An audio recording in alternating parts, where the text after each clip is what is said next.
அடிக்கடி நம்மளுக்கு ஃபீவர் வருது. ஸோ இந்த மாரி ஃபீவர் வந்த உடனே நம்ம டேப்லெட்டோ, இல்லாட்டி குழந்தைங்களுக்கு டானிக்ஸோ குடுக்காம, அதுக்கு ஒரு ஆல்டர்னேட்டிவ் ஹோமியோபதியில இருக்கா? அப்படின்னு நம்ம நெறைய பேர் யோசிப்போம். ஏன்னா, ஸ்வீட்டா இருக்கனால குழந்தைங்க ரொம்ப ஈஸியா சாப்பிடுறாங்க.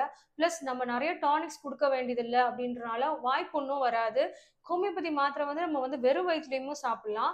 ஸோ அதனால குழந்தைங்களுக்கு வந்து கண்டிப்பா சாப்பாடு ஊட்டிட்டு தான் இந்த மெடிசின்ஸ் குடுக்கணும். இல்லாட்டி வயிறு புண்ணு வந்துரும், வாயில புண்ணு வந்துரும். ஸோ வாயெல்லாம் வந்து செக்கப் ஆயிடும். இந்த மாரி ப்ராப்ளம்ஸ் எதுவுமே நம்ம தவிர்க்கணும் அப்டின்னா, ஹோமியோபதி ஒரு best option.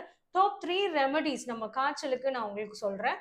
Ferrum phos 30, rhus tox 200 and belladonna 200. இந்த 3 மெடிசின்ஸ்ல உங்க குழந்தைங்களுக்கு இல்ல உங்க வீட்ல இருக்கவங்களுக்கு எந்த மெடிசின் பெஸ்ட்டா சூட் ஆகுதுன்றத பார்த்து நம்ம குடுத்தோம். தவிர நெறைய மெடிசின்ஸும் இருக்கு.